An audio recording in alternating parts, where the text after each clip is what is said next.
Hello, मैं चेतन लाल रेगर, सहआचार्य समाजशास्त्री, राजकीय महाविद्यालय साहबगंज, जिला भीलवाड़ा।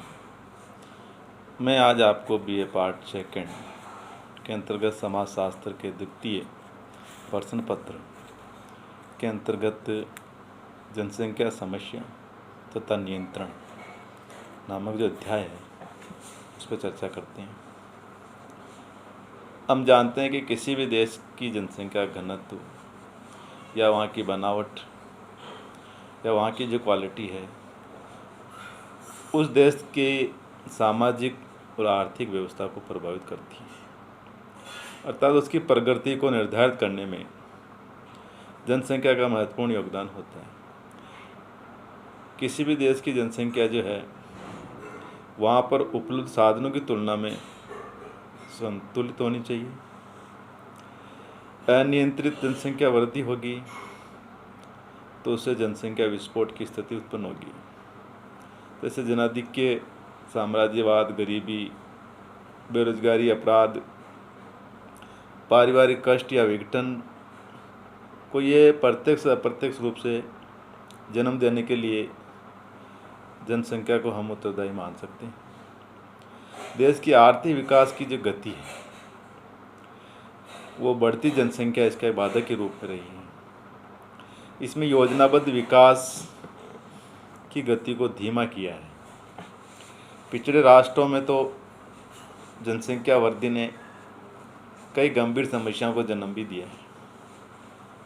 किसी भी देश के भविष्य का निर्माण एवं उसे खुशहाल बनाने में वहाँ की जनसंख्या का महत्वपूर्ण योगदान रहा। जनसंख्या की कमी और अधिकता देश के उत्पादन, आवास प्रवास, गर्भ निरोध, आर्थिक विकास, राजनीतिक संबंध, नियोजित परिवर्तन, सरकार तथा समाज की नीति आदि को प्रभावित करती है। हम यहाँ जनसंख्या की वृद्धि, उसको प्रभावित करने वाले कारक, उससे उत्पन्न समस्या, जनसंख्या वृद्धि को रोकने के जो परिवार के जो कल्याण के जो कार्यक्रम हैं उनकी क्या भूमिका है, इन सब के ऊपर चर्चा करेंगे। हम जानते हैं कि जनसंख्या की दृष्टि से भारत का विश्व में दूसरा स्थान है, जबकि क्षेत्रफल की दृष्टि से 7वां। सामान्यतः पश्चिमी देशों की जनसंख्या घट रही है। वहाँ के राजनीतिज्ञ इस बात से चिंतित हैं। वहाँ जनसंख्या वृद्धि के लिए प्रलोभन दिए जा रहे हैं। वहाँ जनसंख्या घटने के जो प्रमुख कारण हैं वह है विवाह की आयु में वृद्धि, जन्म निरोध या विवाह की संख्या में कमी आदि होती है। दूसरी ओर भारत सहित एशिया और पिछड़े हुए व अविकसित राष्ट्रों में जनसंख्या बढ़ी है, जिसने वहाँ की आर्थिक प्रगति को प्रभावित किया। भारत में लगभग 1,80,00,000 लोगों की वृद्धि हर साल होती है। भारत के 10 वर्ष की अगर वृद्धि दर देखा जाए तो वो लगभग 21.55% है। यानी कि भारत में प्रतिवर्ष लगभग एक ऑस्ट्रेलिया जितनी जनसंख्या बढ़ जाती है। यानी कि एक ऑस्ट्रेलिया जो देश है जिसकी पूरी जनसंख्या है उतनी जनसंख्या जो हमारे भारत में एक वर्ष में बढ़ जाती है। भारत में विभिन्न दशकों में जो जनसंख्या वृद्धि हुई, अगर हम उसको टेबल या तालिका के माध्यम से देखने का प्रयास करें या हम यूँ सत्र वाइज जनसंख्या के दृष्टिकोण से देखें तो हम जो 1901 से इसको अगर 10 वर्ष का 10 ईयर का जो पीरियड है, दशक, उसके आधार पर अगर जनसंख्या वृद्धि की बात करें तो उसका जो प्रतिशत है वो लगातार बढ़ता रहा।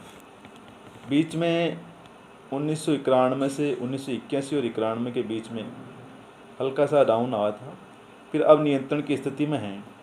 अर्थात 1911 के अंतर्गत जो 10 दशक की जो वृद्धि दर थी वो 5.75 थी। फिर धीरे धीरे ये 1981 तक 24.66 तक आ गई। फिर 91 में थोड़ी सी गिरावट आई। 91 में जो 1981 से 91 का जो दशक है उसमें वृद्धि दर 23.85 रही थी। और गत का जो ईयर था 91 से 2000, उसमें 21.55 ये वृद्धि दर रही। तो कहने का तात्पर्य है कि अब जाकर के वृद्धि दर में कमी हुई है बनस्पत पूर्व के सालों से। फिर भी ये जो जनसंख्या है लगातार अनियंत्रित की स्थिति में कह सकते हैं। जितना नियंत्रण होना चाहिए उतना नियंत्रण नहीं हो पा रहा। तो भारतीय जनसंख्या के संबंध में अगर कुछ महत्वपूर्ण तथ्य हैं अगर हम देखें तो हम ये कह सकते हैं कि भारत में प्रति मिनट 33 बच्चे जन्म लेते हैं। दूसरी बात, प्रतिवर्ष भारत में 90 लाख व्यक्तियों की डेथ भी होती है और भारत में एवरी ईयर करीब 1.8 करोड़ जनसंख्या बढ़ती है, जो कि ऑस्ट्रेलिया की जनसंख्या के बराबर है। ये तो हमने पहले भी कहा था। चौथा जो तथ्य है वो महत्वपूर्ण ये है कि भारत में विश्व की 16% जनसंख्या यहाँ आवास करती है। यानी कि 2003 में विश्व की जनसंख्या 629 करोड़ थी और भारत की जनसंख्या 2001 में 102 करोड़ से अधिक थी। तो इस प्रकार से विश्व का जो प्रत्येक छठा व्यक्ति है इंडियन है। एक बात और है कि भारत में जनसंख्या वृद्धि दर यही बनी रही तो भारत 2050 में विश्व में सबसे ज़्यादा जनसंख्या वाला देश बन जाएगा। तो पिछली शताब्दी के दौरान विश्व की जनसंख्या में 3 गुना वृद्धि हुई, जबकि इस अवधि में भारत की जनसंख्या का लगभग 5 गुना वृद्धि। इसी प्रकार एक बात और है कि भारत में 2002 में प्रति 1000 जन्म दर 25.0 और मृत्यु दर थी 8.1। इसी प्रकार 2001 की जो जनगणना हुई के अनुसार भारत की जनसंख्या का 72.22% जो भाग थे वो गाँव में रहते हैं और जो सिटी एरिया में रहते हैं उनके परसेंटेज था 27.278। इसी प्रकार 91 से लेकर 2001 का जो दशक था उसमें भी जनसंख्या की जो वृद्धि थी वो 21.55 थी। तो इस दशक में जितनी जनसंख्या बढ़ी है वह दुनिया के 5वें सबसे बड़े देश ब्राज़ील की कुल जनसंख्या से भी अधिक है। तो कहने का तात्पर्य ये सारी बातें महत्वपूर्ण तथ्य जो थे वो जनसंख्या वृद्धि को लेकर के बताए गए थे।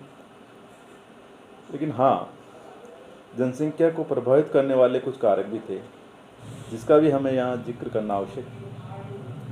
किसी भी देश की जनसंख्या को घटाने या बढ़ाने के प्रमुख 3 कारक को हम उत्तरदायी मान सकते हैं: जन्म दर, मृत्यु दर और आवास प्रवास।